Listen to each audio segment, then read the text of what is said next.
The ideal society would involve a leader who is willing to swear himself completely to those who are willing to swear themselves to him. By that I mean loyalty, absolute loyalty, in exchange for absolute loyalty. If one swears himself to a leader, then it is the obligation, both in practical and moral terms, for that leader to then, in return, swear reciprocal and equally absolute loyalty. Loyalty in every way.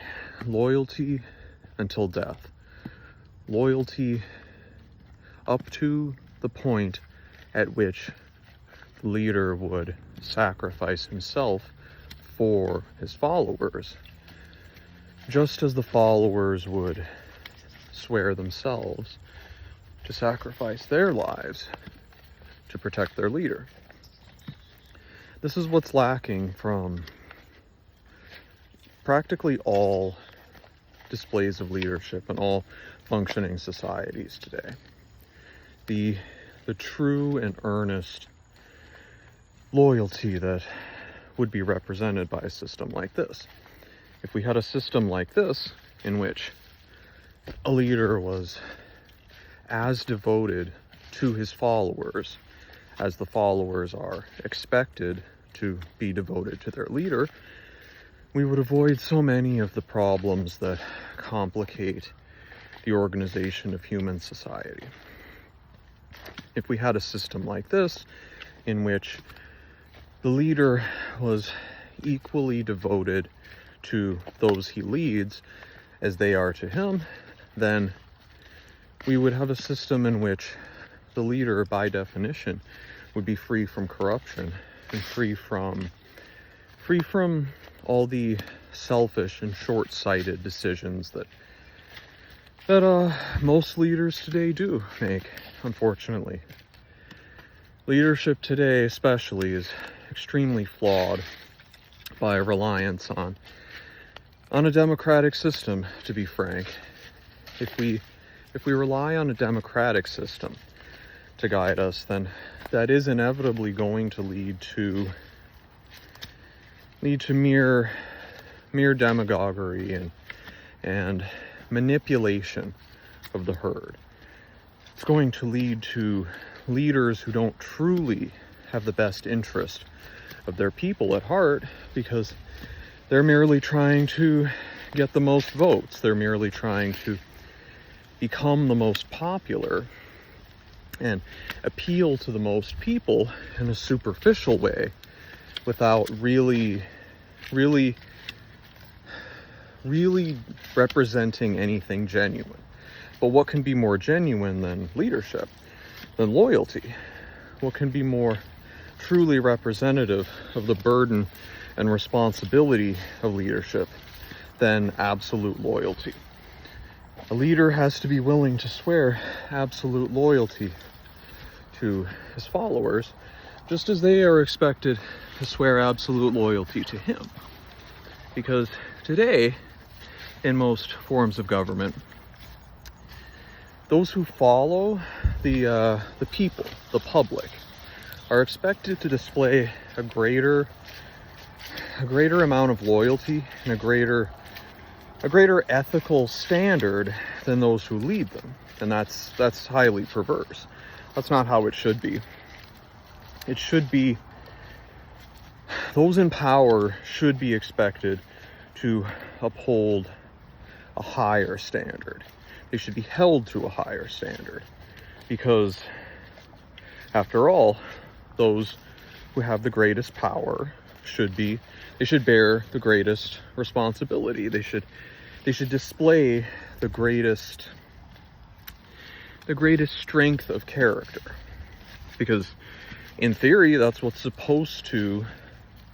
is what is supposed to determine what makes a good leader, what makes a good ruler, a good representative.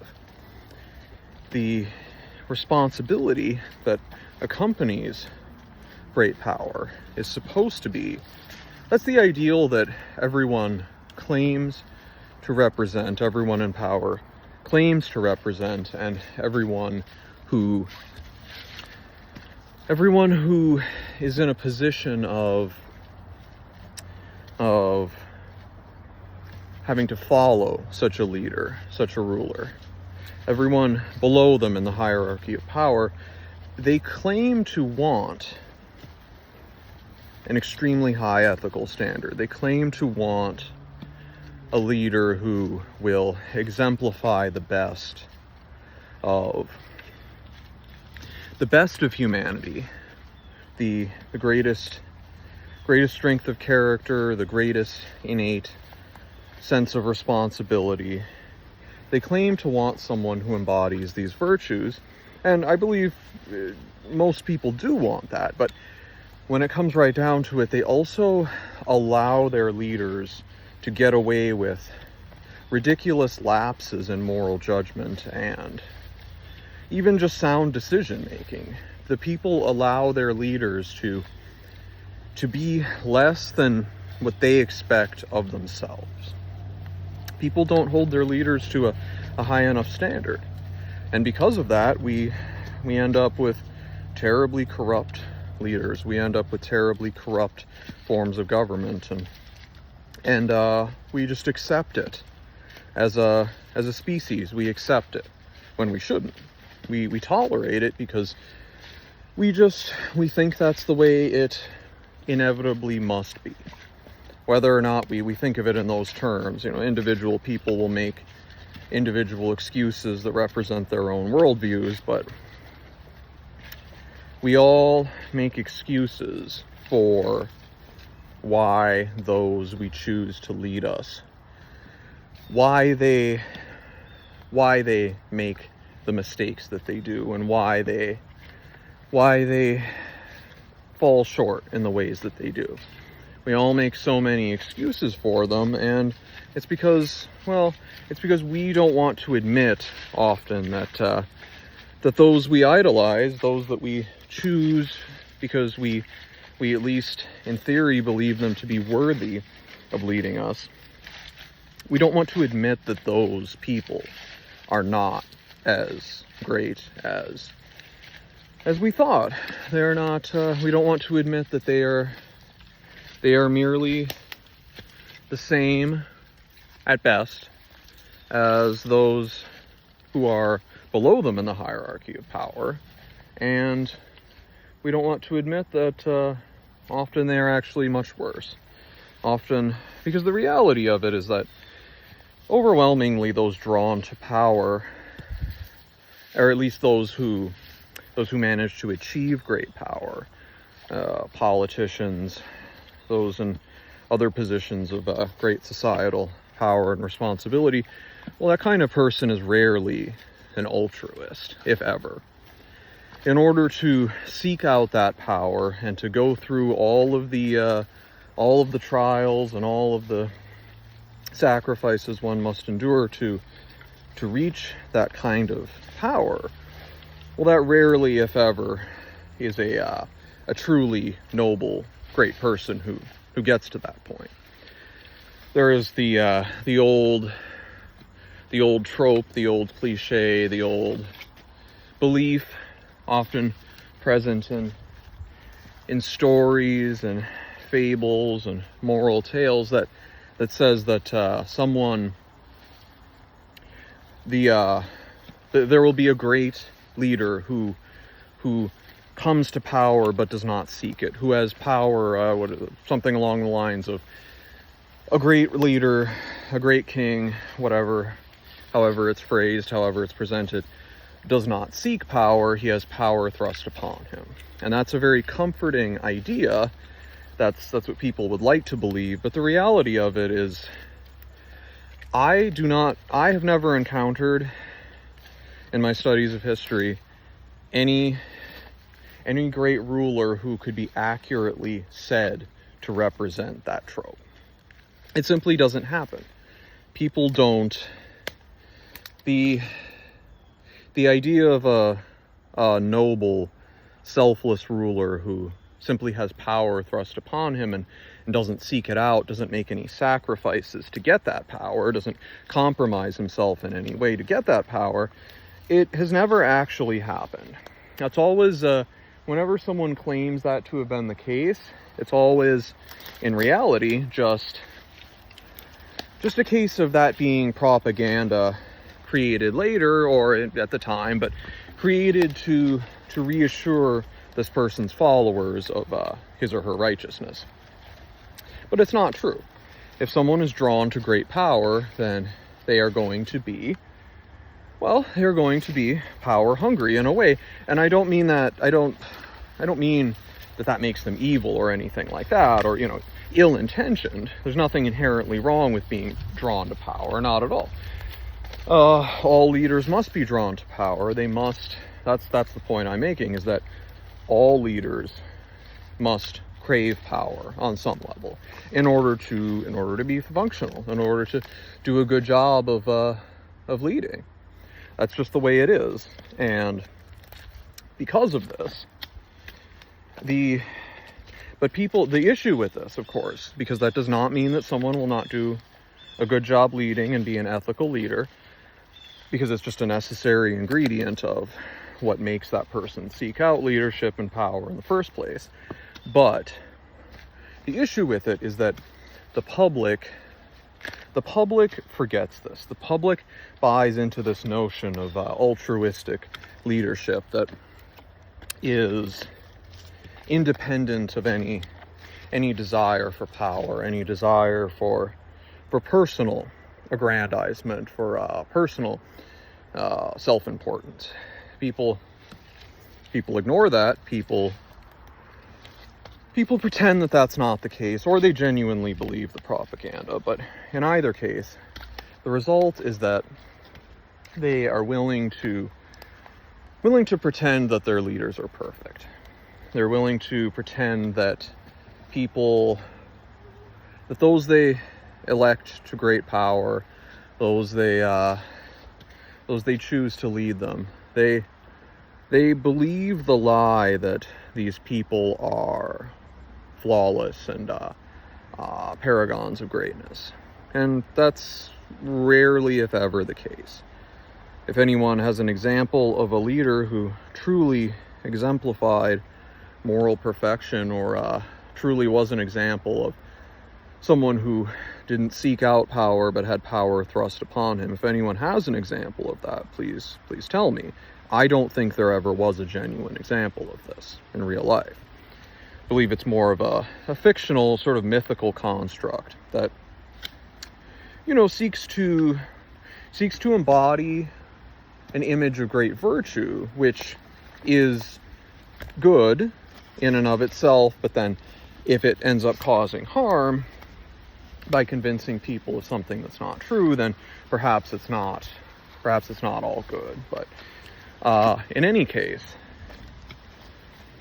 the solution, I believe, is to be realistic about those who seek positions of leadership, realistic about the nature of power, the hunger for power, what drives people to seek it out, to accept that and not shy away from the truth, and then also the solution is to embrace a sort of modern interpretation of the old custom of noblesse oblige, in which being a noble, being someone in a position of great power, particularly hereditary power, but it could work in any system of government, any form of inheritance of power.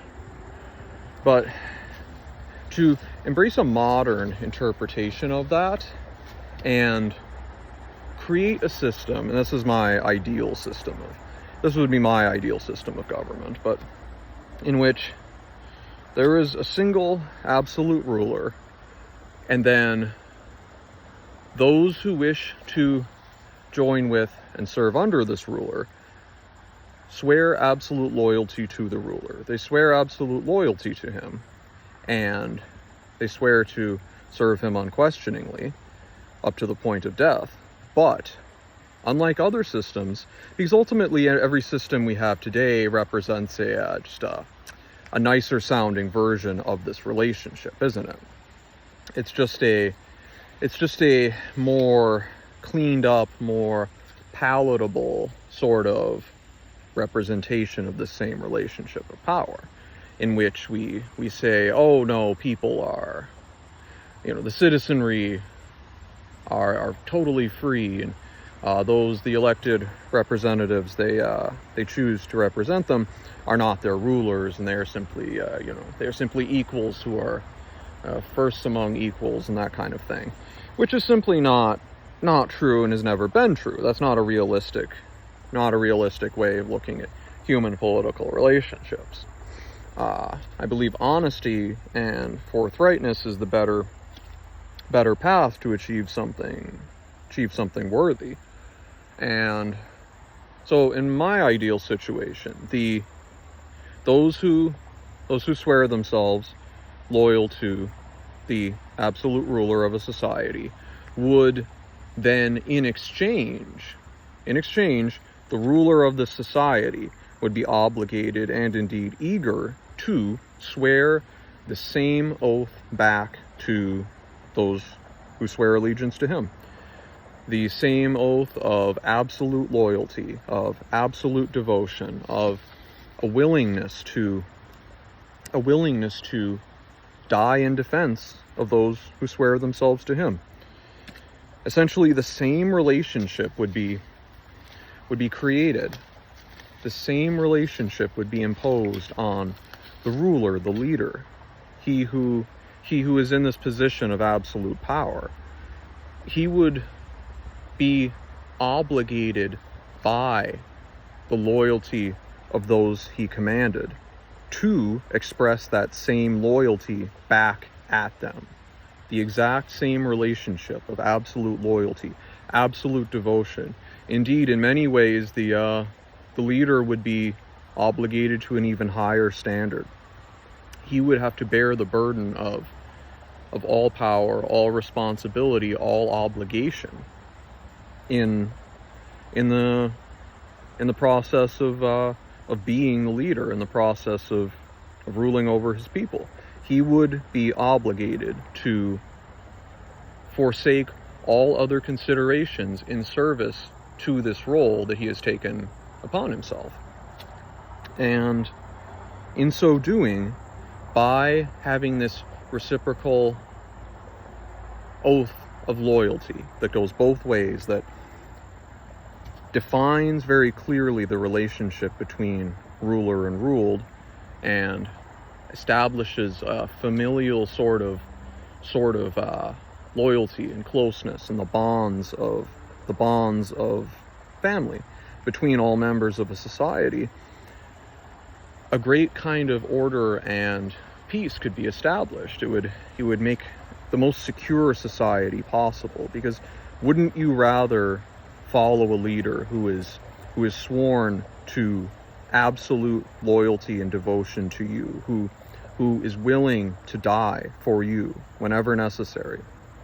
And that doesn't mean that the leader would senselessly put himself in danger, but if it was the right thing to do, he would do it without question. And if he didn't, well, that would represent an immense failure that would disqualify him from leadership, and indeed probably warrant his execution, because that would represent the most heinous breach of trust and the greatest betrayal possible to those who swore themselves to him, which is the greatest responsibility the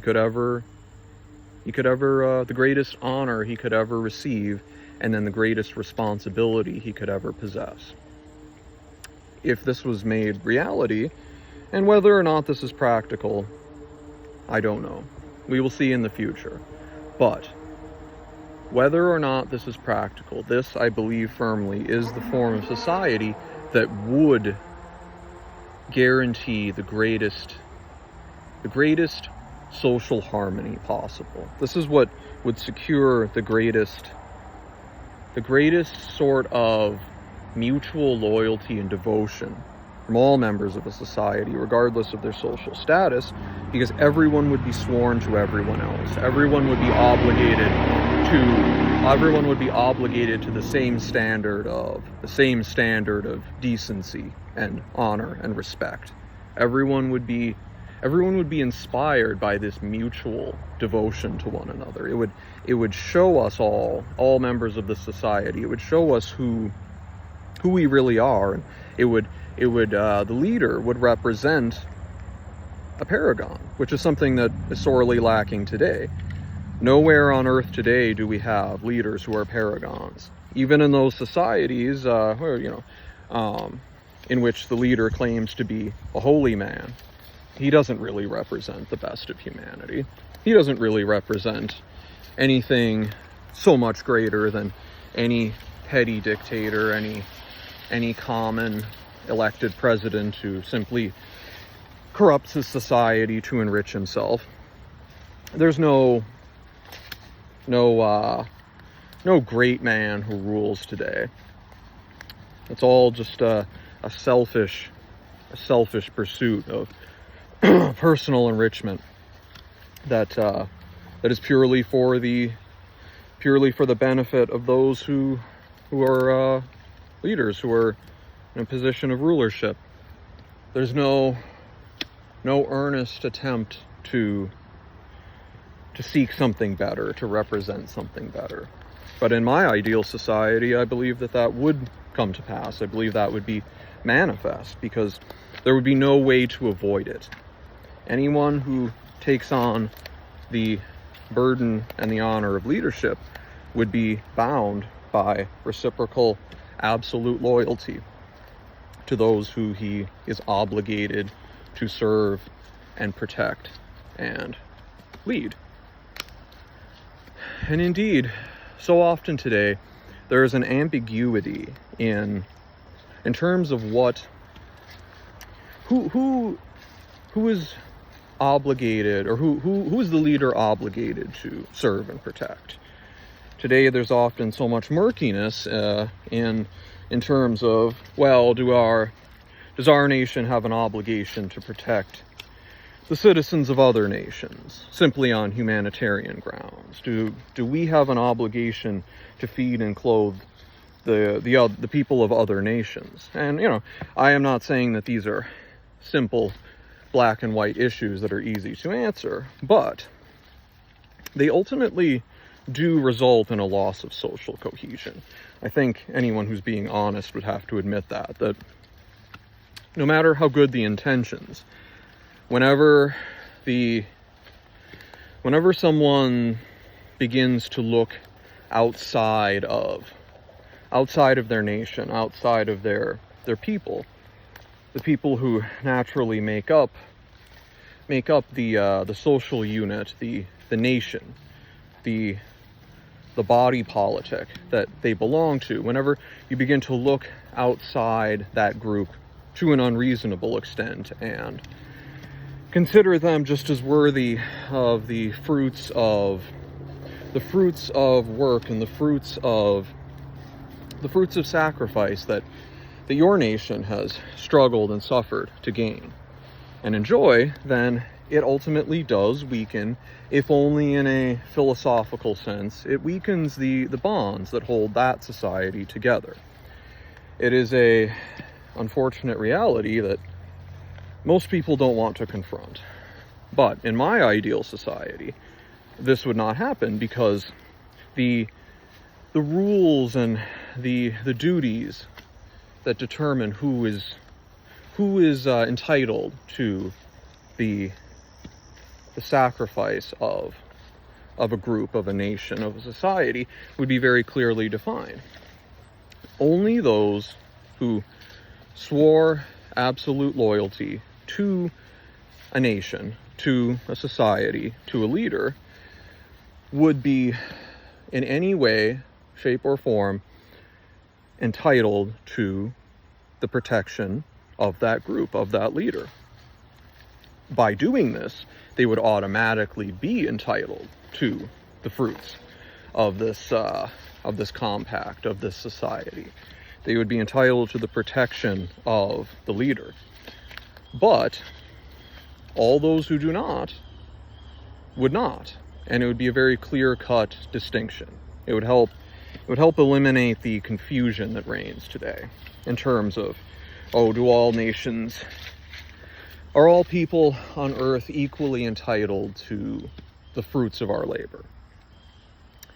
And in my ideal society, it would be very clear-cut, because those who wish to join your society and those who wish to join with you in absolute loyalty and devotion would be automatically entitled to the fruits of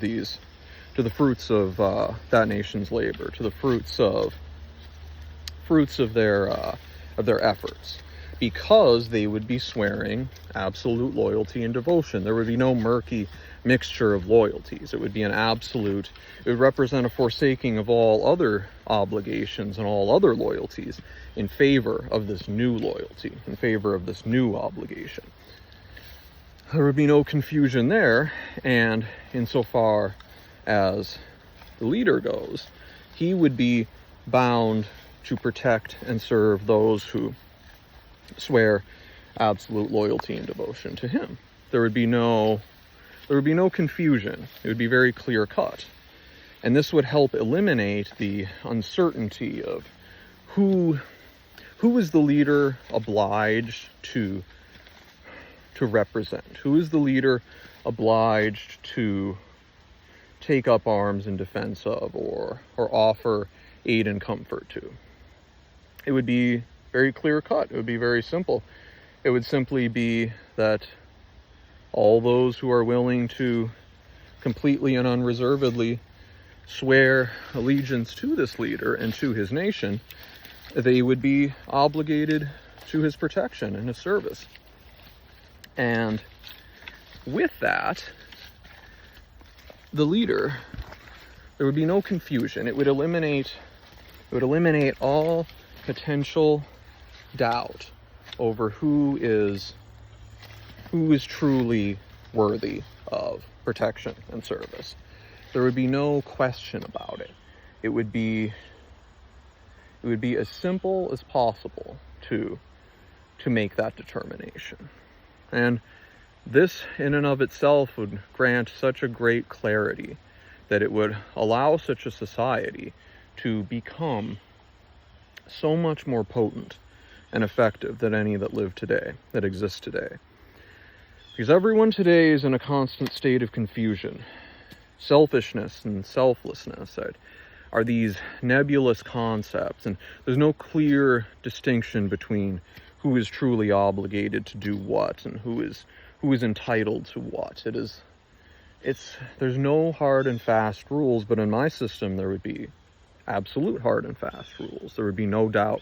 There would be no confusion. There would only be clarity, because it's absolutely clear. Those who are willing to swear absolute loyalty and devotion to a leader, to the nation he represents, would be entitled to absolute loyalty and devotion in return.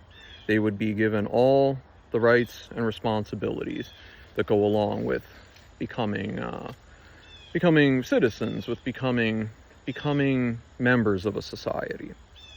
And then in return, so they would throw off all past allegiances, they would throw off all past obligations to any previous political unit and become absolutely a member of this new political unit. And then in return, they would receive the full devotion and loyalty of the leader who represents them. They would receive the full devotion and loyalty of the government, of the nation that they join. There would be no confusion. There would be no doubt. Only perfect clarity. And humanitarian excellence would stem naturally from this. From this balanced equation, there would be no doubt.